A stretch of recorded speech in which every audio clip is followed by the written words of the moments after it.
एक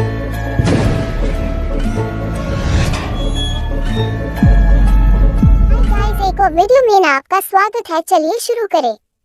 मुकेश और मैं एक ही कंपनी में काम किया करते थे। एक रोज हमें ट्रेनिंग पर भेज दिया गया।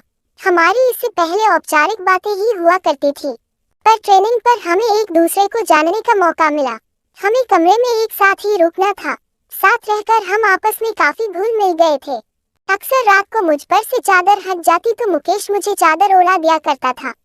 मैंने उससे पूछा, क्यों जागते रहते हो रात भर? मेरी तो आदत है, करवट बदल बदल कर सोने की, चादर तो टिकती ही नहीं। मुकेश ने मेरी बात का कोई जवाब नहीं दिया। अगले दिन वो कुछ शांत नजर आने लगा।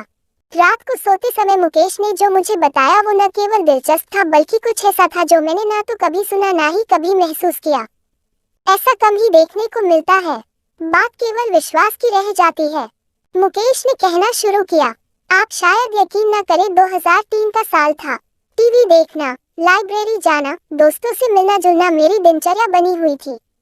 ऐसे में एक दिन मैं अपने दोस्त से मिलने उसके घर गया हुआ था। पता चला मेरे छोटे भाई दिनेश की तबीयत खराब है। मैं तुरंत घर को निकल पड़ा। वहां देखा परिवार के सभी लोग मौजूद हैं। दिनेश जोरों से चीख रहा है, जैसे उसे किसी तरह का दर्द हो रहा हो। उसकी हालत बिल्कुल भी देखने लायक नहीं थी। 3-4 लोग भी मिलकर उसे संभाल नहीं पा रहे थे। पिताजी ने कहा, इसे तुरंत डॉक्टर के पास ले चलते हैं, पर माँ ने मुझे चुप रहने का इशारा किया। दिनेश चीखता और बेहोश हो जाता। दिनेश की चीखें अब भयानक होने लगी थी। कोई उसका सर दबा रहा था, कोई उसकी छाती मल रहा था। नानी ने कहा, इसे पूजाघर में ले चलो। इतना सुनते ही दिनेश जोरों से चीखा। शायद ये बात उसे पसंद नहीं आई।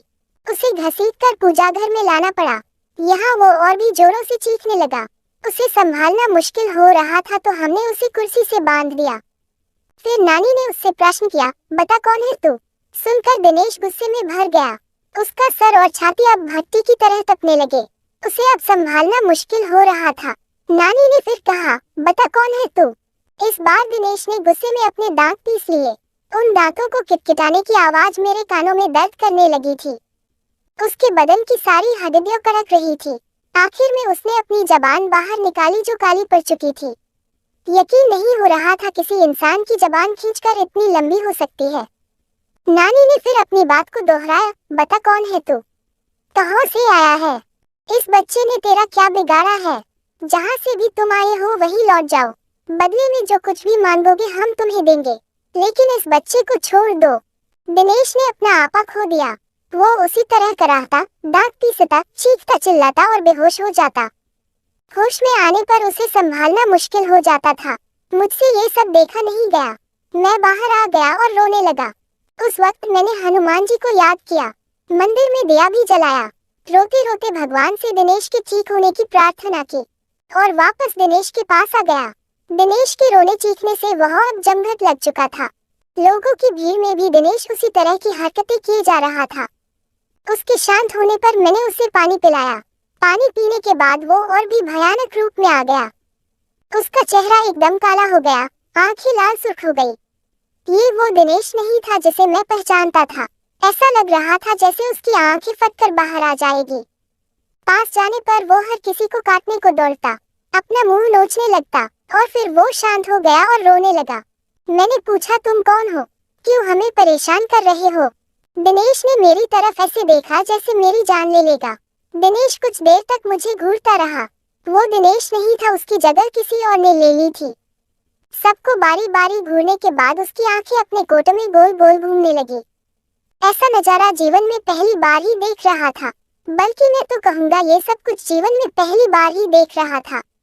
वो चीखना चिल्लाना, वो भयानक सी हंसी, वो दांत पीसना किटकिटाना, दर्द में कराहना, हड्डियों का एक साथ करकना, सब कुछ एक मनहूसियत में बदल चुका था। फिर दिनेश ने एक लंबी सांस खींची और छोड़ी।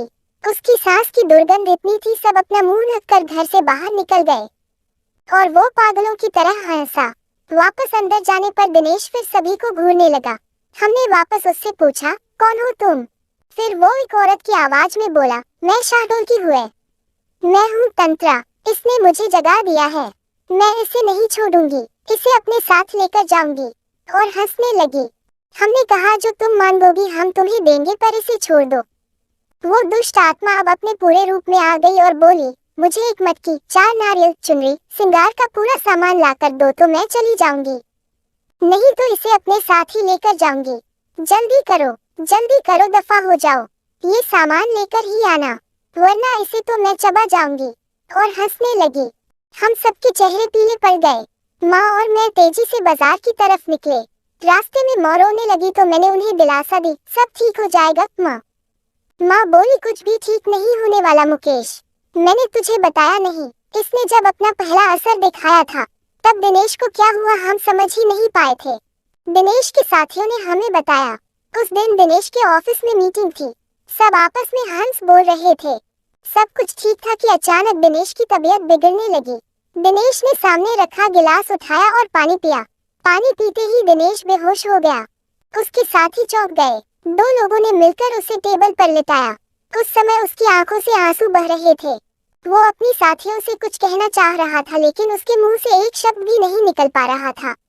उसके साथी उसे हॉस्पिटल ले गए। हमें जैसे ही सूचना मिली हम सभी वहां पहुंच गए। दिनेश कुछ देर बाद दिनेश ठीक हो गया। क्या हुआ उसे खुद भी कुछ मालूम नहीं था। उसे इतना याद था कि वो बेहोश हो गया था। उसके बाद कभी ऐसा कुछ नहीं हुआ जिससे कोई परेशानी हो। तुम ठीक कह रही हो माँ, उसके बाद भी कुछ हुआ जरूर था। क्या मतलब? माँ बोली, मतलब ये माँ, पिछली बार जब मैं छुट्टियों में घर आया था उस रात मैं कमरे में सो रहा था। रात के 3 बजे का समय था। कमरे की खिड़की खुली हुई थी और उससे तेज हवा कमरे में आ रही थी। उस हवा के शोर से मेरी आंख खुली। मैंने देखा एक साया मेरे पास खड़ा था। ध्यान से देखने पर भी मैं उसका चेहरा ना देख पाया। उसके चेहरे पर कालिक के अलावा कुछ ना था। उसका शरीर धुएं जैसा था। अचानक वो साया बादल की तरह तैरता मेरे पास आने लगा। मैं घबरा गया और अपनी चादर में मैंने अपने आप को समेट लिया। वापस देखा तो वो साया वहाँ नहीं था। इसे अपना वहम मानकर मैं भूल चुका था, पर अब दिनेश के हालात देखकर लगता है कुछ तो जरूर हुआ है माँ। इसके बाद मैं मटकी लेने चला गया और मान श्रृंगार के लिए सामान खरीदने लगी। मुझे दुकानें बंद मिली तो मैं सीधे कुम्हार के घर चला गया। वहाँ से लाल और काली दोनों मटकी ले आया। वापस आकर जो ही सामान हमने दिनेश के आगे रखा वो शांत हो गया। नानी उसे देखने गई और दिनेश के सामने जाकर खड़ी हो गई। कुछ देर तक नानी उसे ऐसे ही देखती रही तो हमने नानी से पूछा, क्या हुआ नानी? नानी हमारी ओर पलटी। अब नानी के चेहरे के भाव दिनेश जैसे हो गए थे। हम और भी घबरा गए। नानी ने भी उसी चीख के साथ रोना शुरू कर दिया और कहा, मैं शाहडोल की हूँ, मेरी हत्या कर दी गई थी। मेरी लाश के बेरहमी से टुकड़े टुकड़े करके दफन कर दिया गया। मुझे इंसाफ चाहिए। मुझे जहाँ गाड़ा गया वहाँ ये लड़का पेशाब कराया। मैं सोई हुई थी, इसने मेरा अपमान किया और मुझे जगा दिया। पर अब मुझे कुछ नहीं चाहिए, मैं जा रही हूँ, मुझे रास्ता दो। हमने पूछा, तुम इसे दोबारा परेशान नहीं करोगी? वो बोली, नहीं, इसने मेरा अपमान किया जिसकी सजा मैंने दे दी, अब मुझे जाने दो। और नानी बेहोश होकर गिर गई। हमने नानी को संभाला। इतनी देर में दिनेश भी सामान्य हो चुका था। हमने दिनेश को भी कुर्सी से खोल दिया। फिर कुछ दिन और बीते। दिनेश को काम के लिए भोपाल जाना पड़ा। दिनेश और ऑफिस के कुछ लोग होटल में रुके। होटल में आधी रात को लोगों ने शिकायत की, वहाँ कमरे से रोने की आवाजें आ रही हैं। होटल कर्मी ने जाकर देखा तो वो आवाजें दिनेश के कमरे से आ रही थी। कमरा अंदर से बंद था तो होटल कर्मी ने दूसरी चाबी से कमरे का दरवाजा खोला।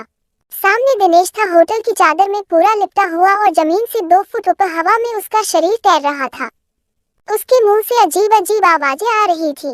इस भयानक नजारे को देखकर उन लोगों के दिल दहल गए। कुछ लोग तो भाग खड़े हुए। बाकी लोगों ने दिनेश को पकड़ा तो वो चीख पड़ा और चिल्लाने लगा। लोगों ने पुलिस को फोन कर दिया। शांति भंग के आरोप में पुलिस दिनेश को ले गई। उसके साथियों ने उसे छुड़ाया। उसके बाद दिनेश का लगातार यही हाल रहा। किसी ने मांडल के जंगलों में एक तांत्रिक होने की बात हमें बताई। शायद वो दिनेश को ठीक कर सके। हमने उसे बुलाया। उस तांत्रिक ने भी आत्मा से बातें की तो उसकी वही मांग शुरू हो गई। मटकी, 4 नारियल, चुनरी और श्रृंगार का सामान। अभी तक याद है मुझे वो किस तरह अपनी मांगे दोहराती थी। इन सब के साथ उसने शराब भी मांगी। रात के समय शराब कहीं भी नहीं मिली। मैं भागा भागा अपने मोहल्ले की उन गलियों में गया जहाँ से मुझे गुजरना भी गवारा नहीं था। पर भाई की सलामती के लिए भी उन गलियों में गया जहाँ अक्सर लोग नशे में धुत पड़े रहते थे। शराब की दुर्गंध के कारण दिन में भी उस गली से कोई नहीं गुजरता था। वहां जाकर मैंने उन लोगों से शराब मांगी तो उन्होंने कहा, क्या आज तू भी पिएगा? आजा आजा बैठ यहाँ, आज तू बेटा सारे गम भूल जाएगा। मैं गम भुलाने नहीं आया हुए, मेरे भाई की तबीयत खराब है, उस पर ऊपरी साया है, तांत्रिक शराब से पूजा करेगा। ये सब जानने के बाद उन्होंने अपनी शराब की बोतल मुझे दे दी, जिसे लेकर मैं लौट आया। इसके बाद शराबियों से मेरी नफरत कम हो गई। तांत्रिक ने पूजा शुरू की। रात भर तांत्रिक पूजा करता रहा। दिनेश कभी चीखता, कभी चिल्लाता, कभी दर्द में कराहता, कभी गुस्से में तांत्रिक को गालियां देता, कभी मुझे घूरता, कभी तांत्रिक को घूरता। तांत्रिक का उस पर कोई ध्यान नहीं था। वो एक दाना गेहुए का लेता, कुछ मंत्र पता और उस दाने को दिनेश पर फेंक देता। उस दाने के शरीर पर पड़ते ही दिनेश बुरी तरह तड़पने लगता। उसके मुंह से जानवरों के जैसे गुर्राने की आवाजें निकल रही थी। वो जानवरों की तरह हरकत करने लगा था। दिनेश की आवाज उसके गले में ही बंद कर रह गई थी। वो क्या बोल रहा था कुछ समझ नहीं आ रहा था। सुबह तक दिनेश ठीक हो गया और बेहोश रहा। शायद इन सब से उसका शरीर थकने लगा था। उसका चेहरा पीला पड़ने लगा था। शरीर सूखकर लकड़ी जैसा हो चला था। फिर भी कहीं ना कहीं मेरा भाई इन बुरी शक्तियों से लड़ रहा था, मुझे यकीन था। कुछ दिन और बीतने पर दिवाली को त्योहार आ गया था। धनतेरस का दिन था और मैं टीवी देख रहा था। दिनेश कमरे में आया और बेहोश हो गया। मुझे लगा वापस वही सब शुरू होने वाला है, तो मैंने उसे कुर्सी से बांध दिया। दिनेश थोड़ा होश में आया और उस आधी बेहोशी की हालत में उसने मुझसे कहा, भाई अब मैं नहीं बचूंगा, मैं खत्म हो जाऊंगा। ये सुनकर मेरी आंखों से आंसू आ गए। मैं अपने भाई को इस तरह जिंदगी से हारते नहीं देखना चाहता था।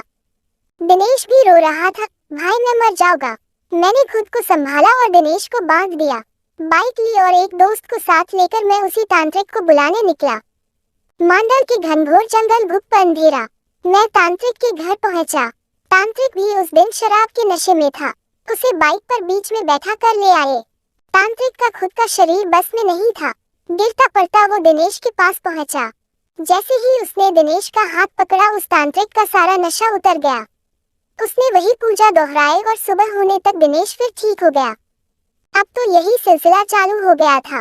तांत्रिक आता, पूजा करता और सुबह तक चला जाता। मटकी, 4 नारियल, चुनरी और श्रृंगार का सामान हमारी रोज की जरूरत बन गई। ये सब चीजें अब घर में हर समय मौजूद रहने लगी। रोज रात गिरते घर में मनहूसियत सी छा जाती। घर के एक कोने में शराब की बोतलों का ढेर इकट्ठा हो गया था। ऐसा कोई मंदिर नहीं बचा, कोई मस्जिद नहीं बची जहां दिनेश का इलाज नहीं करवाया। अंत में किसी ने कलकत्ता के काली मंदिर जाने का सुझाव दिया। वहां जाकर दिनेश का इलाज कराया। यह भी उसकी वही मांग जारी थी, मटकी, 4 नारियल, चुनरी और श्रृंगार के सामान की। पर पुजारी ने साथ साथ कुछ नींबू, लौंग और कफन भी मंगवा लिया। इस बार की पूजा मुझे कुछ विशेष लगी। पुजारी हर बार कुछ मंत्र पढ़ता और उसे नींबू में फूंक देता और उसमें लौंग चुभा देता। फिर उस नींबू को कफन में लपेटकर एक मटकी में डाल देता। दिनेश को इससे बहुत दर्द होता और वो बेहोश हो जाता। होश में आकर दिनेश की फिर वही हरकतें चालू हो जाती थी। पर पुजारी अपने काम में लगा रहा। जैसे ही उस आत्मा की बारी आई, वो कहने लगी, मुझे छोड़ दो, मुझे छोड़ दो, जाने दो मुझे। पुजारी, बोल, तू इसे फिर परेशान करेगी? नहीं करूंगी, नहीं करूंगी, मुझे माफ कर दो, मुझे जाने दो। पुजारी, क्यों परेशान कर रही है इस बच्चे को? पीछा छोड़ इस बच्चे का, वापस जा, लौट जा जहाँ से भी तू आई है। पुजारी ने ऐसा 8 से 10 बार किया और तंत्रा को भी उसने कैद कर लिया। अंत में पुजारी ने वो मटकी हमें दी और कहा, इस बच्चे के अंदर दुष्ट आत्माओं ने डेरा जमा लिया था।